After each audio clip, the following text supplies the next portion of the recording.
నమస్కారం శ్రీశత ప్రేక్షకులకి శుభోదయం. నేను నారాయణ రెడ్డి. దినపత్రికలోని ప్రధాన వార్తలను విశ్లేషించుకునే కార్యక్రమం కాఫీ టైమ్ సిప్ అండ్ సీకి స్వాగతం. ఈరోజు మనతో ఉన్నారు సీనియర్ జర్నలిస్టు పొన్నూరు వెంకట శ్రీనివాసులు గారు. మరి వారిని అడిగి ప్రధాన దినపత్రికలోని ముఖ్యమైన వార్తలు ఏంటో చూద్దాం. నమస్కారం గురుగారు. Good morning. Very good morning and welcome to coffee time. Thank you. ఒకసారి హెడ్లైన్ చూద్దాం. చూడండి. ముందుగా సాక్షిలో చూస్తే నేడు 6వ దశ పోలింగ్. 6 రాష్ట్రాలు 2 కేంద్ర పాలిత ప్రాంతాల పరిధిలోనే 58 లోక్సభ స్థానాలకు శనివారం పోలింగ్ జరగనుంది. ఓకే.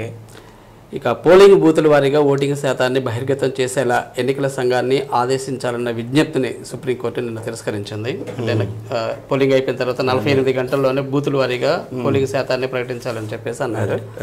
అలా మేము ఇవ్వలేమని చెప్పేసింది. ఇక ఐఐటీల్లో ప్రవేశానికి సంబంధించిన జేఈఈ అడ్వాన్స్డ్ ఆదివారం జరగనుంది. దేశవ్యాప్తంగా 1.91 లక్షల మంది హాజరు కానున్నారు ఈ ఎగ్జామ్కి. ఇక బంగాళాఖాతంలో ఏర్పడిన వాయుగుండం శనివారం ఉదయానికి తుఫానుగా మారనుందని చెప్పేసి వాతావరణ శాఖ విభాగం మనకు తెలియజేస్తూ ఉంది. సో ఇవి ఒక నేషనల్ న్యూస్. ఇక మన స్టేట్ న్యూస్కి వస్తే వెబ్కాస్టింగ్ హైజాక్, చంద్రబాబు చేతిలో ఆన్ ఆఫ్ బటన్లు, కమాండ్ కంట్రోల్ సెంటర్లలో టీడీపీ కార్యకర్తలు అని చెప్పేసి ఒక వార్త వచ్చింది. ఇక హింస పన్నాగంతోనే అధికారుల బదిలీ అని చెప్పేసి రాష్ట్ర విద్యాశాఖ మంత్రి బొత్స సత్యనారాయణ చేశారు. ఇక విస్తృతంగా పోలీసులు తనిఖీలు. వచ్చే నెల 4న ఓట్ల లెక్కింపు ఈ నేపథ్యంలో పోలీసు తనిఖీలు ఎక్కువగా జరుగుతున్నాయని చెప్పేసి అవును. ఇక ఆంధ్రజ్యోతిలో చూస్తే సంపన్నులపై 2% పన్ను, 10 కోట్లకు పైగా నికర సంపదపై ఏటా 2% పన్ను వేస్తారంట. 10 కోట్ల పైన ఉంటే అంటే ఇది థామస్ పికెటీ తదితర ఆర్థికవేత్తలు సిఫార్సులు చేస్తున్నారు. సిఫార్సులు సామాన్య జోలికి రాకుండా ఉంటే చాలు. ఇలాంటివన్నీ అమలు చేయడం అంటే కొంచెం కష్టమే. వారసత్వ సంపద మీద 33% వేయాలంట. ఆ సొమ్ము వచ్చేసి పేదలు మధ్యతరగతికి పంచాలి, సామాజిక రంగాల్లో పెట్టుబడులు పెంచాలని చెప్పేసి ఈ థామస్ పికెటీ అనే ఆర్థికవేత్తలు సిఫార్సు చేస్తున్నారు. ఇక అటెన్షన్ కౌంటింగ్ ఏర్పాట్లపై పార్టీల దృష్టి. ఎన్నికల ఫలితం ఎలా ఉంటుందో అనే టెన్షన్, కౌంటింగ్ సమయంలో గోల్మాల్ జరగకుండా చూసేందుకు అటెన్షన్. 10 రోజులకు వచ్చేసింది. అవును. ఇక మాచర్ల వెళ్ళొద్దు, 6 వరకు నర్సరావుపేటలోనే ఉండాలి, అనుచరులను కంట్రోల్లో ఉంచుకోవాలని చెప్పేసి నిన్న మధ్యంతర బెయిల్లో పిన్నెలకి హైకోర్టు కఠిన ఆంక్షలు విధించింది.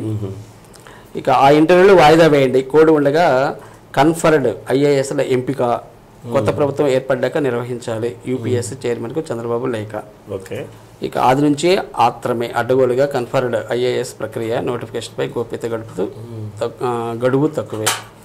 ఇక కార్ల షోరూంలో మాయాజాలం, BHC రిజిస్ట్రేషన్ పేరుతో ఖజానాకు గండి, ధర తగ్గుతుందని కొనుగోలుదారులకు ఆశలు. ఇక APIIC భూముల హాంఫట్, 100 కోట్ల భూములను చుక్కల పేరిట చక్కబెట్టే యత్నం.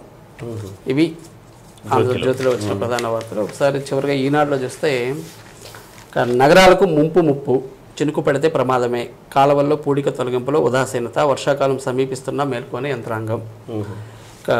రేవు పార్టీలో వైకాపా మూలాలు, ఇంజనీరింగ్లో సీట్ల పరిమితి ఎత్తివేత, ఇప్పటి వరకు ఒక్కో బ్రాంచ్లో గరిష్టంగా 240, ఈ సీలింగ్ను తొలగించిన AICTE. ఇవే సార్ ప్రధాన వార్తలు. ఓకే. ప్రకాశం జిల్లా వార్తలకు వస్తాయి. పగడ్బందీగా ఓట్ల లెక్కింపు ఎలా నిరంతరం జరుగుతూనే ఉంది. కలెక్టర్ గారు ఏ రోజుకి ఆ రోజు సమావేశాలు ఏర్పాటు చేయటం. నిన్న POలతోటి APOలతోటి ప్రత్యేకమైనటువంటి సమావేశం.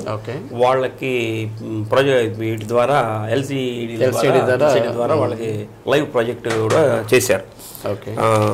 దీంట్లో భాగంగా ఉదయం 8 గంటలకే కౌంటింగ్ ప్రారంభమవుతుంది. ఆ రోజు కౌంటింగ్ 8 గంటలకే ప్రారంభమవుతుంది కాబట్టి దానికి సంబంధించినటువంటి సిబ్బంది 5 గంటలకే కౌంటింగ్ కేంద్రాలు ఉంటాయి, రైజ్ ఇంజనీరింగ్ కాలేజీకి చేరుకోవాలని చెప్పి వాళ్ళందరూ కూడా ఆర్డర్ పాస్ చేయడం జరిగింది. అలానే ఈ వీళ్ళకి కౌంటింగ్కి వచ్చే వాళ్ళు కూడా సెల్ ఫోన్లు, ఎలక్ట్రానిక్ వస్తువులు కూడా వాళ్ళకి కూడా ఎలా లేదు. అలానే ఈ EVMలు ఎలా లెక్క పెట్టాలి, పోస్టల్ బ్యాలెట్స్ని ఎలా లెక్కించాలన్న దాని మీద కూడా వీళ్ళకి ఆల్రెడీ తర్ఫీదు కూడా ఇచ్చారు, శిక్షణ కూడా ఇవ్వడం జరిగింది. ప్లస్ ఆ సందర్భంలో ఏవేవి సమస్యలు వచ్చేదానికి అవకాశం ఉంది అన్నటువంటి దాన్ని కూడా నిన్న డెమాన్స్ట్రేషన్ చేసి కలెక్టర్ గారు చూపించడం కూడా జరిగింది. కాబట్టి ప్రతి దశలో ఎలాంటి ప్రాబ్లమ్స్ వస్తాయి, ఆ ప్రాబ్లమ్స్ ఎలా ఎదుర్కోవాలి అన్నటువంటిది కూడా నిన్న క్షుణ్ణంగా వాళ్ళందరికీ సెక్షన్లో తెలియజేయడం జరిగింది. మొత్తం మీద వీళ్ళు మటుకు సిబ్బంది మటుకు సిద్ధంగా ఉన్నారు. మరి అల్లర్లు గిల్లర్లు అనేది 5 అంచెల భద్రతా విధానం కూడా పెడతారు, అదంతా పోలీసులు చూస్తారు. ఎందుకంటే రైజ్ ఇంజనీరింగ్ కాలేజీ దగ్గరికి రావాలంటే మెయిన్ రోడ్లో నుంచి రావాల్సింది. కాబట్టి అక్కడ 5 అంచెల భద్రత విధానం ఉండదు కాబట్టి ఇవన్నీ దాటుకొని ఎవరు లోపలికి వెళ్ళలేరు. కాబట్టి అక్కడ మటుకు ఎటువంటి ఇబ్బంది అయితే జరగదు. ఇక ఉచితంగా వక్త శిక్షణ తరగతులు సార్ జనరల్గా మనకి అన్ని కుట్టు మిషన్ అని అవన్నీ ఇవన్నీ శిక్షణ తరగతులు ఇస్తారు, సెల్ ఫోన్ అని ఇవన్నీ హౌ టు పబ్లిక్ స్పీకింగ్ అంటే మనం ఎట్లా బాగా మాట్లాడాలి, మంచి వక్తగా ఎలా తయారవ్వాలన్నటువంటిది మీ జేసీలో కూడా నినాదం అదే. పర్సనాలిటీ డెవలప్మెంట్ పెంచుకోవాలంటే ఈ రోజుతో పబ్లిక్ రిలేషన్ ఎక్కువగా ఉండాలి. దానికోసం అని చెప్పి ఈ వక్త అన్నటువంటి ఇవి కూడా ప్రధాన అయింది. అయితే దీనికి సంబంధించి స్టూడెంట్స్కి, టీచర్స్కి, ఎడ్యుకేటర్స్కి, పేరెంట్స్కి స్టెప్ వాళ్ళ ఆధ్వర్యంలో ఈ నెల 30వ తేదీ నుంచి 2 రోజుల పాటు శిక్షణ ఇస్తున్నారట. దీనికి ఇది గుంటూరు జిల్లా తాళ్ళూరు మండలంలో శ్రీ రమణారావు సావిత్రమ్మ ధ్యాన ఆరోగ్య ఆశ్రమం ఉందట. దాంట్లో ఈ హౌ టు పబ్లిక్ స్పీకింగ్ అన్న దాని మీద 2 రోజులు శిక్షణ ఇస్తున్నారు.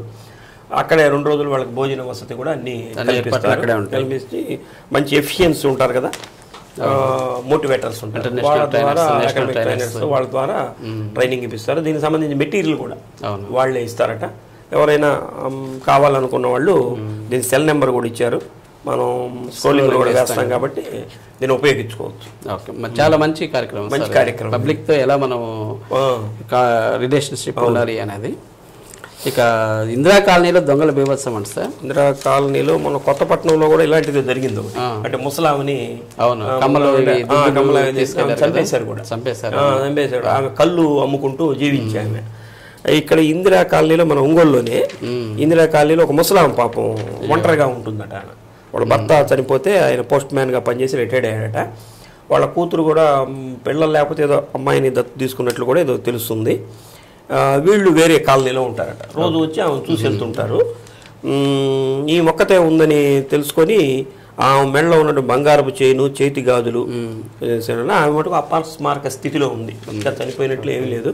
మొత్తం మీద ఇది ఎవరో తెలిసిన వాళ్ళే చేసి ఉంటారు. మొత్తం పోలీసులు వీళ్ళందరూ కూడా రావడం జరిగింది. వచ్చి క్లూస్ టీమ్ అవన్నీ కూడా చూస్తున్నారు. మొన్న కొత్తపట్నంలో జరిగింది కూడా వెంటనే పట్టుకున్నారు. ఇలాంటి వృద్ధులు ఇలాంటి వాళ్ళు ఉన్నప్పుడు వాళ్ళ దగ్గర బంగారపు వస్తువులు ఇవన్నీ లేకుండా చూడటం కూడా మంచిది. వృద్ధులనే కదా సార్, జనరల్ గా ఒంటరిగా ఉండే వాళ్ళకి పాపం అసలు వీళ్ళేం ప్రతిఘటన కూడా ప్రతిఘటన. ఇప్పుడు మొన్న ఉంది బంగారపు గాజులని, ఇప్పుడు అన్ని రోల్డ్ కూడా 1 గ్రామ్ గోల్డ్ వచ్చింది కదా, అవి కూడా బంగారపు లాగానే ఉంటాయి. తెలియదుగా బంగారపు అనుకుని మా ప్రాణం తీశారు, అవేం రోల్డ్ గోల్డ్. అట్లానే ఇవి కూడా ఏదో ₹1,00,000 క్యాష్ కూడా పోయిందని చెప్తున్నారు.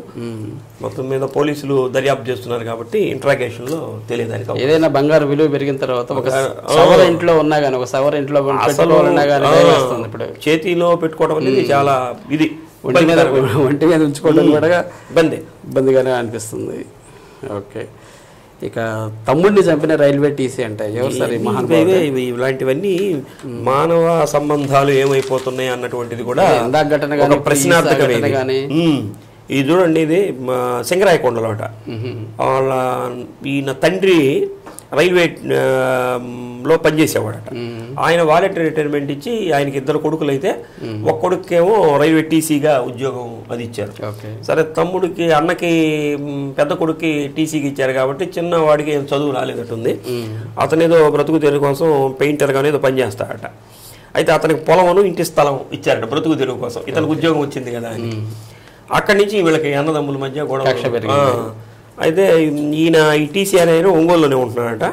తమ్ముడేమో అక్కడ సింగరాయకొండ దగ్గరే ఉంటున్నట్లున్నాడు. నిన్న వీళ్ళ బాయ్కి ఏదో పుట్టెంటుకు లేదో తీయించడానికి అని చెప్పి అన్న పిలవడానికి వెళ్ళాడట వాళ్ళ ఇంటికి. వెళ్ళి ఖర్చుల కోసం వాళ్ళ తండ్రిని 5,000 అడిగాడట. అడిగితే అతను ఏదో ఈలేని అన్నాడు. అతను తండ్రి మీద గొడవ పడుతుంటే తమ్ముడు అడ్డం వెళ్ళాడట. వాళ్ళిద్దరు కొట్టుకోవడంతో తమ్ముడు చనిపోయాడు. అంటే వీళ్ళకి మొదటి నుంచి ఆస్తి ఇవ్వలేదని కూడా గొడవలు ఏదో ఉన్నాయట. మొత్తం మీద అతను చనిపోయాడు. ఈయన రైల్వే టీసీకి పనిచేస్తాడు. ఇప్పుడు ఏమవుద్ది చెప్పండి ఈయన పరిస్థితి? బాగానే ఉంటుంది సంపాదన, సెంట్రల్ గవర్నమెంట్ జాబ్, ఏదో పని చేసుకొని జీవిస్తున్నాడు. ఇది పెద్ద మనసుతో వదిలేయాలి. అందుకని మనం ఏం చెబుతామంటే, ఈ రామాయణం అనేది కనుక చదివితే త్యాగం అనేది ఎలా ఉంటుందని తెలుస్తుంది, అన్నదమ్ముల మధ్య సఖ్యత ఎలా ఉండాలనేది కూడా తెలుస్తుంది అని చెప్పి రామాయణం కనుక అందరూ చదవండి ఆయన, కుటుంబ వ్యవస్థ దాంట్లో ఉంటుందని పెద్దవాళ్ళు చెప్పేటటువంటి అంశం. ఇప్పుడు తమ్ముడు చనిపోయాడా, ఇక్కడ ఈయన జైలుకి వెళ్తాడా, వీళ్ళ కుటుంబం అంతా చిన్న అటువంటి పరిస్థితి మొత్తం మీద తేల్చారు. ఇంకా దాన్ని దర్యాప్తు చేస్తున్నట్లున్నారు. ఏదైనా ఫిర్యాదు మేరకే పోలీసులు కూడా తండ్రి ఇవన్నీ విషయాలు చెప్పింది.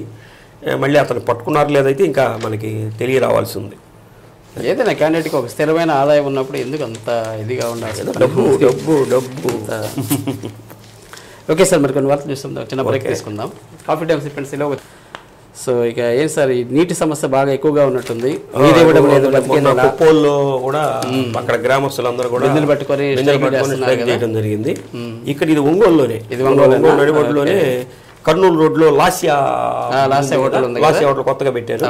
దాని దగ్గర రాత్రి అప్పటికప్పుడు మహిళలందరూ కూడా వచ్చేసారంట. శ్రీనివాస కాలనీ, కర్నూలు రోడ్లోని శ్రీనివాస కాలనీ, గోవింద నగరు, శ్రీనగర్ కాలనీ 6 రోజుల నుంచి నీళ్లు రావట్లేదట.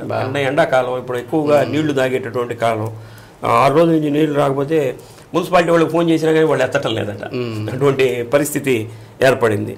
దీంట్లో విసుగు చెందినటువంటి వాళ్ళు ఏం చేశారంటే వెంటనే ఆ బిందెలు, ఖాళీ బిందెలు అన్నిటితోటి మహిళలందరూ కూడా నేను 1 గంట సేపు కర్నూలు రోడ్లో మీకు రాస్తారోకో చేయటువంటి మాటలు కాదు, అటు ఇటు ట్రాఫిక్ పోలీసులు వచ్చి చెప్పినా కానీ వినలేదట వీళ్ళందరూ కూడా. వినకపోతే తర్వాత మున్సిపల్ వర్కర్స్ అక్కడికి వచ్చి మేము వెంటనే నీళ్లు ఇస్తామని చెప్పిన మీదట వాళ్ళు విరమించినట్లుగా తెలుస్తుంది. ఎటు పోయారు వీళ్ళందరూ? ఎవరు లేరు, కనిపించట్లేదు.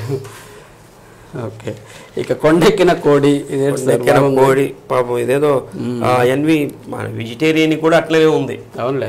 వెజిటేరియన్ ఐటమ్స్ కూడా పెరిగిపోయినాయి. కూరగాయలు కూడా చెప్పుకున్నాం. కొండెక్కిన కూరగాయలు ఇది 240 రూపాయల వరకు ఉందంట నిన్నటి వరకు చికెన్. అది ఇప్పుడు 300 రూపాయలు పలుకుతుందంట.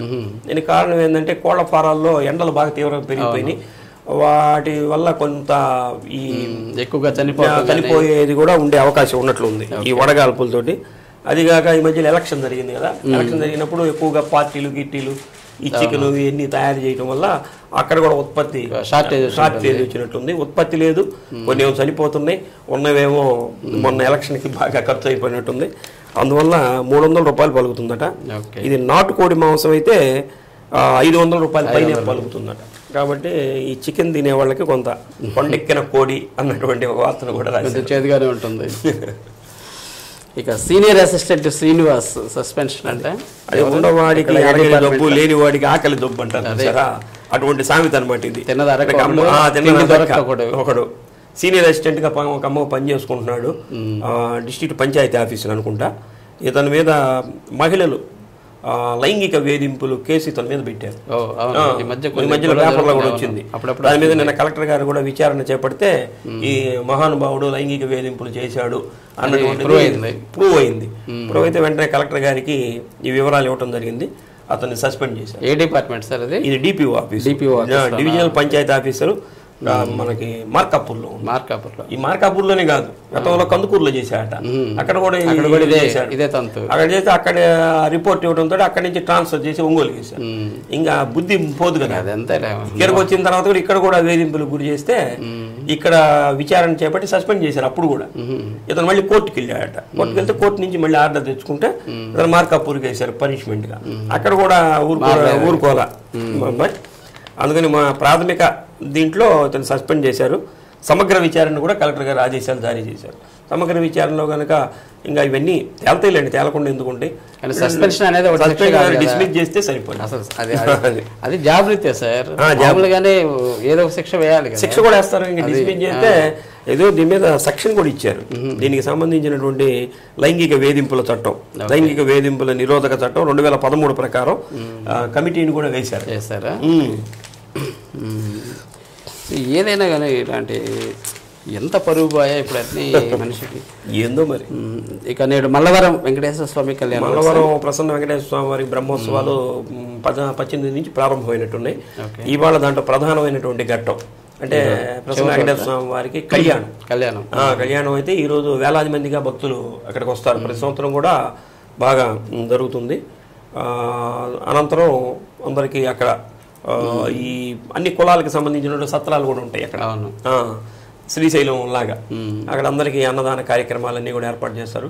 బాగా చాలా మంది వస్తారు. ఇక్కడ వాళ్ళే కాదు, ప్రకాశం జిల్లా కాదు, చుట్టుపక్కల అక్కడ ఉన్నటువంటి రాష్ట్రాల్లో ఎక్కడ ఉన్నటువంటి వాళ్ళు కూడా అక్కడికి వచ్చి స్వామివారిని దర్శనం చేసుకోవటం అనేది ఆనవాయితీ. సాయంత్రం రథోత్సవం కూడా ఉంది. కాబట్టి ఎవరన్నా వెంకటేశ్వర స్వామి వారి యొక్క వెళ్ళాలనుకున్న వాళ్ళు 10 గంటలకి కళ్యాణం, ఉదయం 10 గంటలకి, ఇవాళ ఉదయం 10 గంటలకి స్టార్ట్ చేస్తారు. కాబట్టి వెళ్ళాలనుకున్న వాళ్ళు వెళ్ళచ్చు. అవును. Okay sir. Okay sir, thank you very much sir. ముఖ్యమైన అంశాల మీద చక్కటి విశ్లేషణ అందించారు. Thank you. మరి ఇదండి ఈనాటి కాన్ఫిడెన్స్ పరిచే కార్యక్రమం. తిరిగి రేపు ఉదయం 8:30 నిమిషాలకు ఇదే కార్యక్రమంలో మరిన్ని తాజా వార్తలతో మీ ముందుంటాం. చూస్తుండండి శ్రీ సత్య నెట్వర్క్. నమస్కారం.